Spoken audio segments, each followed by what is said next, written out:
Now then, let's decide. Maybe there's a happy tree, evergreen tree. He lives right there. Start with just touching the canvas.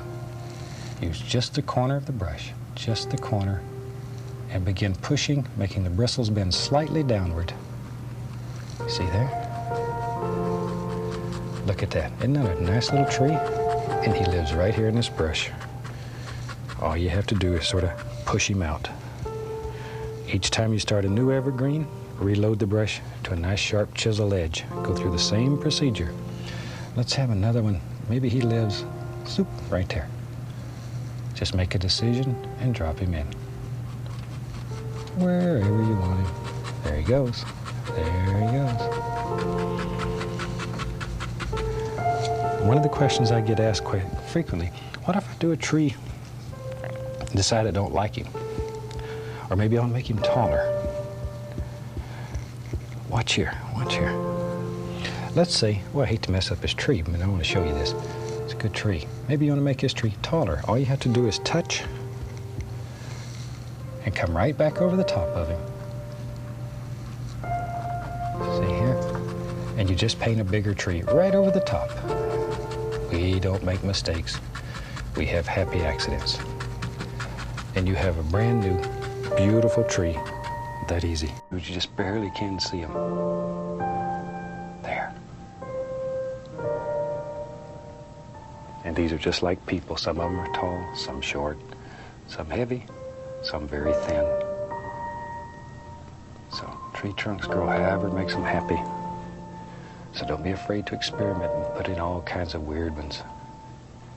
I think probably nothing will teach you more than just experimenting.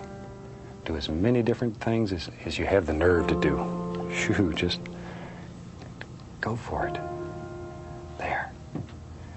Sometimes you learn more from mistakes than you do from trying so hard. So anytime you make a mistake, before you get upset with it, look at it. Sometimes those mistakes turn into be the best learning devices we have. There we are. And I mentioned on one of the other shows, maybe even a different series, I don't remember, I get letters from people who say they're just not satisfied with what they're doing, that their painting is they're just not coming out the way they want them.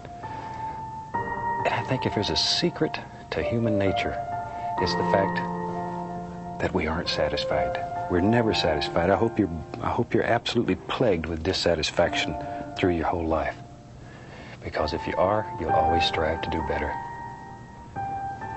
And over I tell my students, if you ever do a painting you're completely satisfied with, you might as well quit. Because you have nowhere else to go. Get a feel for it. One of the best things you can do is take some time and go out in your yard or go out in the woods and study trees. Make friends with a tree. Talk to him. Then you'll get to understand him. Look at what makes a tree look round. What gives it personality. Get a touch of paint thinner on my brush, just to thin the paint a little bit. Okay, maybe right in here now. It's a happy little bush that lives right there. Very little pressure. Very, very little pressure. Then a pretty little son of a gun. Add a little yellow ochre, a little Indian yellow, here and there a little touch of bright red.